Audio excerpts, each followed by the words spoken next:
Baby vandali in azione a Piombino Dese, la notte di Capodanno semidistrutta la stazione ferroviaria. Il sindaco dice tutto ripreso dalle telecamere. Dal 1 febbraio aumenti in vista per le tariffe dei parcheggi, si arriva fino a 2,5 euro all'ora. All'occasione dei saldi sconto del 30% Parco Contarine. Festeggia Capodanno nel modo sbagliato, un ottantenne spara con la pistola contro il muro del vicino, i carabinieri gli ritirano l'arma e lo denunciano.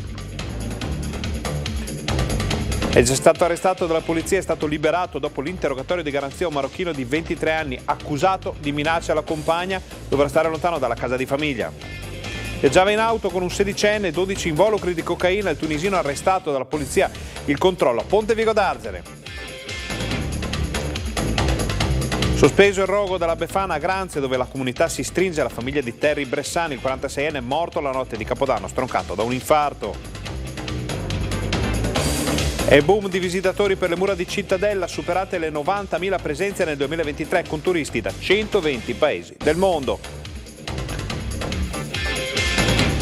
Buongiorno e benvenuti al TG di Tele Nord-Est. Apriamo questa edizione purtroppo con la cronaca, ennesimo atto vandalico, ennesimo raid vandalico di questo Capodanno che ha visto succedere davvero di tutto in provincia. Ci spostiamo immediatamente a Piombino Dese, dove Chiara Gaiani ci racconta che cosa hanno fatto i vandali alla stazione ferroviaria.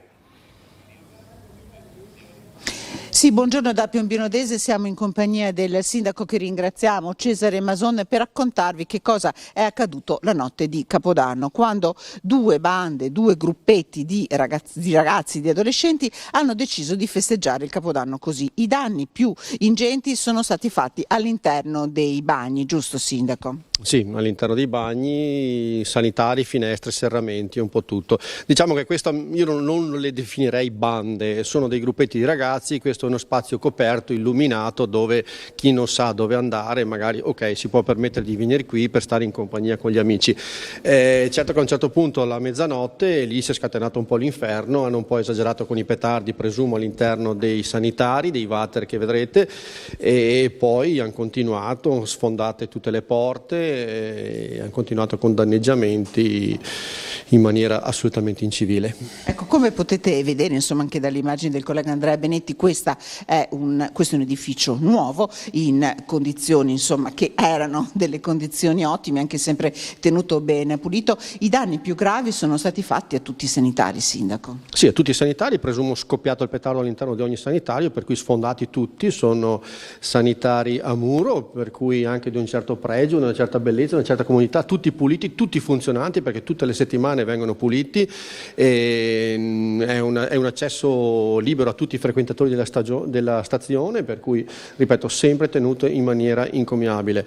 Erano stati già sostituiti in aprile di quest'anno, quando avevamo subito altri atti vandalici, ne avevamo cambiati degli altri, purtroppo però, diciamo che da maggio comunque siamo intervenuti con il posizionamento delle due telecamere alle entrate, per cui questa volta abbiamo filmato tutto, abbiamo tutto. Ecco, facciamo vedere anche, noi ci spostiamo, faccio questo movimento, che cosa è accaduto allo sgabuzzino e anche a tutte le porte, giusto sindaco? Sì, questo sgabuzzino è stato sfondato praticamente dal muro, perché è uno sgabuzzino che deve rimanere chiuso, c'è l'impianto elettrico e il quadro elettrico di tutti gli ambienti, però è stato sfondato, divelto completamente. E poi anche tutte le finestre, sono stati colpiti dai sassi vetri, sono state fatte delle scritte, davvero fanno male queste immagini, davvero fa male essere qui dentro in questo momento, sindaco? Sì, violenza gratuita, per carità, tutti siamo stati giovani, tutti siamo stati ragazzi, però stavolta hanno esagerato, stavolta c'è una fattura da pagare e qualcuno la pagherà, e non saranno tutti i cittadini di Piombino a pagarla. Allora chiediamo sempre alla collega di accompagnarci fuori, perché vi facciamo vedere che cosa è accaduto anche all'esterno, dove è ben visibile nel pavimento una chiazza di polvere, e qui probabilmente sono stati sparati dei botti, sindaco. Tra l'altro come nei comuni della federazione è attiva l'ordinanza che questi botti non si potrebbero manco sparare. Sì, esatto. Noi applichiamo la norma che abbiamo approvato con tutti i comuni della Federazione dell'Alta Padovana. Vabbè, ma ripeto, questo è il male minore, ripeto, tutti abbiamo sparato petardi, tutti continuano a spararli, per carità, mi dispiace soprattutto per gli animali, perché anch'io ho animali a casa che ne soffrono, ma su questo si può pulire, ma l'altro bisogna sostituirlo. Qui c'è una fattura da pagare e qualcuno la dovrà pagare stavolta. Ecco, che cosa è accaduto? E il sindaco ha pubblicato sui social un appello. Tutte le immagini registrate dalle telecamere di videosorveglianza, ce ne sono due, sono già state acquisite ovviamente. I carabinieri sono stati già informati, ma il sindaco ha deciso, da buon padre di famiglia, da primo cittadino di questo comune, di dire: ragazzi, genitori, ho visto i vostri figli fare quello che hanno fatto la notte di Capodanno, presentatevi in municipio. Sì, forse sbaglio, ma però il problema per me è solo una fattura da pagare e non intendo che la paghino ancora una volta tutti i cittadini di Piombino Dese. Averli denunciati avrebbe voluto dire rovinargli la fedina, ma ripeto, siamo tutti stati giovani, tutti abbiamo fatto le nostre bravate, le nostre birichinate. Certo che anche per chi non ha combinato niente quella sera, assistere a un reato si è partecipi del reato, per cui dovranno crescere questi ragazzi, una lezione bisogna dargliela. Ecco, allora, i danni sono calcolati più o meno in quanto? Avete fatto due conti, sindaco? Spero di rimanere entro i 20.000 euro. Quindi vedete, la cifra è davvero importante, quindi l'appello a queste famiglie, qualcuno ha già risposto, è di presentarsi, perché tutti i volti sono stati registrati, avete addirittura le targhe degli scooter. Sì, abbiamo tutti gli elementi, tutti, addirittura le marche dei vestiti, abbiamo, le telecamere sono molto chiare, sono quelle che vedete sopra le mie spalle, sopra quelle porte che adesso in questo momento sono state rimosse proprio per la manutenzione, e abbiamo tutti gli elementi se non si presentano si presenteranno i carabinieri. Ecco, il termine massimo abbiamo definito che sarà fine settimana, giusto, sindaco? Sì, chi doveva vedere i post li ha visti, perché conosco i genitori, per cui so che ci sono sui social. Chiedo a questi genitori di farsi avanti, mi chiamino, perché alcuni hanno anche il mio numero di telefono, oppure semplicemente che chiedono ai loro figli cosa hanno fatto la sera di mezzanotte, dove erano allo scoccare la mezzanotte. Io penso che basta fare una domanda ai propri figli, se non hanno il coraggio di farla mi dispiace per loro. Ecco, allora rinnoviamo l'appello a queste famiglie di presentarsi, condividiamo attraverso anche la televisione questo appello. Io ringrazio Cesare Mason, sindaco di Piombino Dese, per averci raccontato, anche per la sua testimonianza anche di primo cittadino. Ringrazio il collega Andrea Venetti per la collaborazione tecnica, e da Piombino restituisco la linea allo studio. Ringraziamo Chiara Gaiani, suo ospite, per queste immagini, per queste informazioni. Ovviamente vi racconteremo come andrà a finire. Adesso ci spostiamo però a Padova, perché ci sono notizie che riguardano i parcheggi.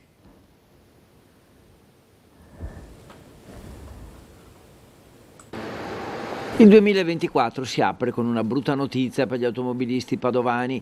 Aumentano le tariffe dei parcheggi da 2 euro a 2,50 euro all'ora, da 1,70 euro a 2 euro, da 1,10 euro a 1,50 euro. Un adeguamento Istat necessario, lo definisce il Comune, e per tariffe che per lo più sono invariate dal 2011. Resta il fatto che dal 1 febbraio gli aumenti entreranno in vigore e saranno circa del 25%. D'altra parte saranno recuperati altri posti auto in centro storico, i parcheggi scambiatori e quello Prandina non subiranno modifiche. Infine, in occasione dei saldi, il parcheggio Contarine avrà il 30% di sconto. La decisione è della Giunta di Palazzo Moroni nell'ultima seduta del 2023 e arriva dopo un confronto con altre città simili a Padova per dimensione e traffico. Qualche esempio: passeranno da 2 euro all'ora a 2,50 euro i parcheggi di via Borromeo, Largo Europa, Corso Milano, via San Fermo. Passeranno invece da 1,70 euro a 2 euro in via Cesarotti, via Morgagni, Prato della Valle, Ponte Corvo, piazzale Stazione e via Tommaseo. Nel 2024 il parcheggio sotto piazza Gasparotto da privato tornerà pubblico, verrà riqualificato e offrirà presto 50 nuovi posti auto. Infine, in occasione dei saldi, il Park Contarine farà il 30% di sconto sulle tariffe, che saranno così 2,50 euro all'ora di giorno e 70 centesimi all'ora di notte.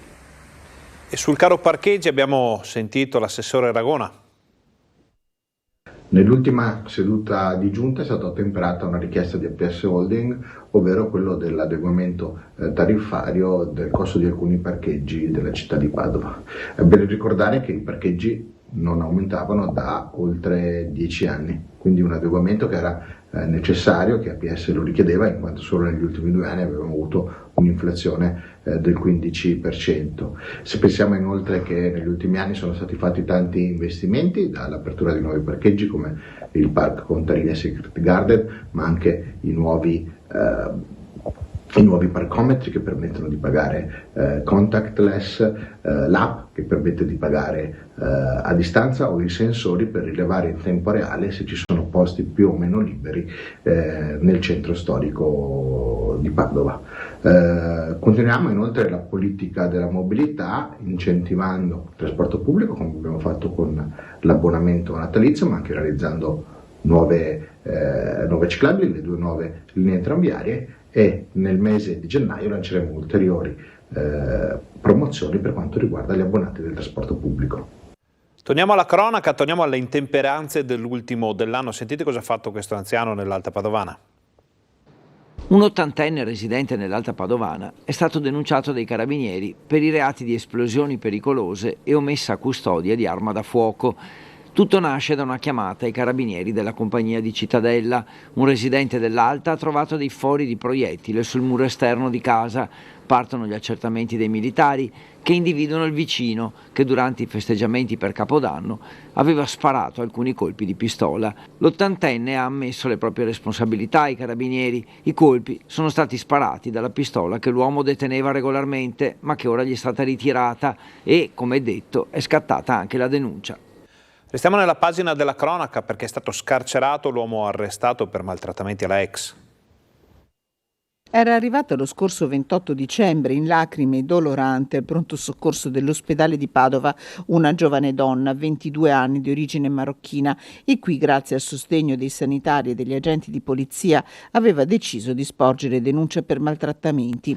Le successive indagini avevano permesso di arrestare il compagno, un connazionale di 23 anni, trovato fuori dall'ospedale. Un arresto che non è stato convalidato. Al termine dell'interrogatorio di garanzia avvenuto ieri, infatti, l'uomo è stato scarcerato, raggiunto dalla misura del divieto di avvicinamento alla casa di famiglia. Al giudice il marocchino ha spiegato di aver sempre e solo voluto aiutare la compagna, che in alcuni momenti avrebbe presentato grandi fragilità. Incensurato e con un lavoro, lo straniero vive a Cavarzere. La compagna aveva raccontato di aver subito maltrattamenti in altri 2 casi e di essere ricorso alle cure del pronto soccorso di Chioggia anche lo scorso 18 dicembre. Fermato in macchina con un minorenne e con la droga, finisce arrestato. Stavano effettuando i consueti controlli su strada in via Ponte Vigo d'Arzere nella sera di Capodanno gli agenti delle volanti della questura. Al loro occhio non è sfuggito un veicolo con 2 persone a bordo che al momento dell'alta si sono dimostrate piuttosto nervose. Alla guida un 36enne di origine tunisina, al suo fianco un 16enne connazionale. Durante la perquisizione i poliziotti hanno trovato un sacchetto di plastica sotto il sedile con 12 involucri di droga, risultati essere 9 grammi di cocaina. Per il 36enne, già noto alle forze dell'ordine, è scattato l'arresto, il 16enne è invece stato denunciato. E un 36enne italiano viaggiava in macchina con un pacchetto di hashish, è stato sottoposto a un controllo da parte della Polizia Stradale di Padova. Alla richiesta di effettuare il test antidroga ha opposto un secco rifiuto che gli è costato una denuncia. Gli è stata inoltre ritirata la patente di guida, dovrà pagare anche una sanzione perché il veicolo sul quale circolava non aveva la revisione. Vediamo adesso gli esiti dei controlli dei NAS.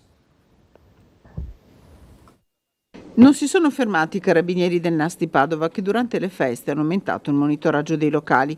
Pesanti le sanzioni scattate per un bar di Rubano che dovrà pagare 12.200 euro. All'interno, nel corso delle verifiche, i militari hanno accertato che gli apparecchi di gioco non rispettavano gli orari di stop. Inoltre mancavano il cartello degli allergeni e le indicazioni sugli alimenti consumatori. A Padova, in un pubblico esercizio, accertato omissioni nelle procedure di autocontrollo e carenze igienico-sanitarie che costeranno al legale rappresentante una sanzione amministrativa di 3.000 euro. Ci spostiamo nella bassa padovana, dove c'è stata una tragedia nella notte di Capodanno. Stroncato da un infarto è morto Terry Bressan, 46 anni. L'uomo viveva a Granza, era a casa di amici a Vescovana e si preparava a trascorrere la serata quando si è sentito male, si è accasciato a terra. Inutili i soccorsi dei presenti e la corsa del 118. I sanitari non hanno potuto fare altro che constatare il decesso. Una passione per il calcio, Bressan era stato portiere in molte squadre della zona, era molto conosciuto e attivo in varie iniziative sociali. Il sindaco di Granza, Damiano Fusaro, ha annullato il tradizionale rogo dell'Epifania nel rispetto del dolore della famiglia. Chiudiamo la pagina della cronaca e andiamo a vedere i risultati del turismo a Cittadella. Buon inizio per il 2024, che ha visto oltre 600 turisti sul camminamento di Ronda nel giorno di Capodanno, ma anche il 2023 appena trascorso ha sorriso il monumento più importante di Cittadella, le mura medievali. Sono stati 91.450 i turisti che hanno scelto di percorrere lo spettacolare camminamento di Ronda, il percorso di forma ellittica che, forte dei suoi 8 secoli di storia e del recente restauro, è l'unico perfettamente percorribile in Europa. A fare la parte del leone gli italiani, ma a Cittadella sono arrivate persone da 120 paesi del mondo, con una forte presenza di tedeschi, statunitensi, francesi, australiani e austriaci. Un anno sperimentale 2023 che ha visto il debutto della Cittadella Card, che ha permesso l'ingresso unico ai 5 luoghi della cultura. Nel 2023 questa sarà inserita all'interno della Veneto Card in collaborazione con la Regione. Sarà anche potenziata la digitalizzazione dei 5 luoghi della cultura con la creazione di un'app che permetterà la visita grazie al QR code. Avvistata un'icona della musica pop italiana a Padova, si tratta di Annalisa, pronta per la prossima edizione del Festival di Sanremo. Immortalare la sua presenza il presidente dell'Associazione dei Commercianti del Centro, Massimiliano Pellizzari, che ha pubblicato sui profili social una foto che lo ritrae appunto sorridente nel suo negozio con la celebre cantante. Chiudiamo con il Veneto, regione europea dello sport. Regione europea dello sport, il Veneto porta a casa un primato importante con i suoi quasi 500.000 atleti tesserati nelle varie discipline sportive, al secondo posto nel rapporto tra popolazione e praticanti attivi. Oltre il 43% dei veneti fa sport amatoriale, praticamente 1 su 2. Soddisfatto del risultato raggiunto l'assessore regionale Cristiano Corrazzari. Il riconoscimento a capitale europea dello sport è stato proposto da Access Europe, associazione no profit con sede a Bruxelles che opera in sinergia con la Commissione europea. Inevitabile con questi dati alla mano non guardare al 2026 con un certo fervore, anche dal punto di vista economico. Quel periodo, ma non solo, anche in tutta la fase preparatoria e anche nella fase successiva, saremo al centro di un evento di portata mondiale. Questo ci può dare non solo la visibilità, ma ci mette appunto al centro di dinamiche che noi dobbiamo essere bravi ad utilizzare come volano di sviluppo, di crescita della nostra comunità, del nostro territorio. Infrastrutture sul territorio, eredità delle Olimpiadi, come ricorda Corazzari, fu per Cortina nel 1953. Che dovremmo essere capaci di organizzare delle Olimpiadi in chiave moderna, capaci di essere inclusive, quindi anche ricordiamo l'aspetto delle Paralimpiadi che è molto importante, capaci di essere sostenibili ambientalmente nel rispetto di quello che è un territorio meraviglioso. Siamo nelle nostre Dolomiti, patrimonio mondiale dell'umanità dell'UNESCO. Questa edizione finisce qui, vi ringraziamo per essere stati con noi, vi auguriamo un buon pomeriggio.